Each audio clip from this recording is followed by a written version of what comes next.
5 برس پہلے Panama papers scandal میں سابق وزیر اعظم نواز شریف کا نام بریک کرنے والے سینئر صحافی عمر چیمہ کہتے ہیں کہ پاکستان میں بدقسمتی سے پاناما پیپرز کو سیاسی مقاصد کے لیے استعمال کیا گیا، نہ کہ ملکی مفاد کے لیے۔ جن لوگوں کی شکلیں پسند نہیں تھیں انہیں ہٹانا مقصود تھا، لہٰذا وہ تو کر دیا گیا، لیکن دیگر سینکڑوں لوگوں کے خلاف کسی قسم کی کوئی کارروائی نہیں کی گئی۔ آج سے 5 برس پہلے جب پاناما پیپرز اسکینڈل سامنے آیا تو صرف پاکستان بلکہ دنیا بھر میں اس کے اثرات دیکھے گئے۔ کئی ممالک کے سربراہان کے خلاف تحقیقات ہوئیں اور ان کو مشکلات کا سامنا کرنا پڑا۔ پاکستان میں سابق وزیر اعظم نواز شریف بھی پاناما پیپرز کے تناظر میں ہونے والی تحقیقات کا نشانہ بنے۔ سپریم کورٹ نے پاناما پیپرز کیس میں ہی نواز شریف کے خلاف کارروائی شروع کی اور پھر ان کو وزارت عظمیٰ سے ہٹایا۔ پاناما پیپر ایک ایسی سٹوری تھی جس نے پوری دنیا میں تہلکہ مچایا۔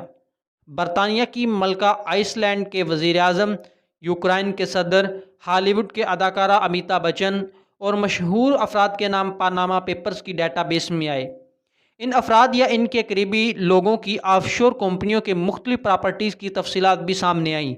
اس خبر پر کام کرنے کے لیے تحقیقاتی صحافیوں کی بین الاقوامی کمیٹی نے مختلف ممالک سے جرنلسٹ حضرات کو اکٹھا کر کے اس خبر پر تحقیقات کی۔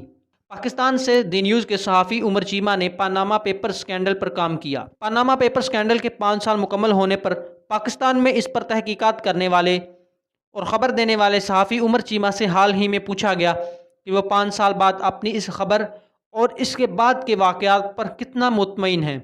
عمر چیمہ کا کہنا تھا کہ جب پاناما پیپرز کیس میں جب نواز شریف کے خلاف سپریم کورٹ کا فیصلہ آیا تو میں شروع میں بڑا پرجوش تھا۔ لوگ سوشل میڈیا پر مجھے مبارکیں دے رہے تھے، میں نے انہیں سمیٹنے میں مصروف تھا کہ اس دوران سپریم کورٹ کے فیصلے کی کاپی آ گئی۔ پڑھنے کے بعد میرے تاثرات بالکل بدل گئے اور مجھے یہ فیصلہ انتہائی مضحکہ خیز لگا۔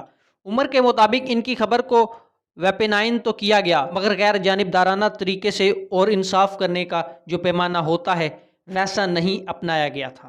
اگر کسی صحافی کی خبر سے کوئی اعلیٰ عہدیدار نوکری سے فارغ ہو جائے یا اس پر ریاستی مشینری حرکت میں آ جائے تو یہ ایک صحافی کے لیے قابل فخر بات ہوتی ہے۔ پاناما پیپرز میں تو وزیر اعظم نواز شریف صاحب کو ان کے عہدے سے ہٹا دیا گیا تھا، تو یہ خبر عمر چیمہ کے لیے ضروری ان کے کیریئر کی سب سے اہم خبر ہو گئی، مگر عمر اس سے اتفاق نہیں کرتے۔ عمر چیمہ کے مطابق بطور صحافی ہماری خواہش ہوتی ہے کہ ہماری سٹوری کا اثر ہو، لیکن اگر اس کو کچھ لوگ اپنے ذاتی یا سیاسی مقاصد کے لیے استعمال کریں تو اس میں خوشی والی بات نہیں ہونی چاہیے۔ مجھے کم از کم اس بات کی خوشی نہیں تھی کہ جس انداز میں چیزیں آگے بڑھیں، لوگ اور کئی ادارے ایک پیج پر آئے، یہ کوئی احسن طریقہ نہیں تھا اور وہ فیصلہ بھی احسن فیصلہ نہیں تھا۔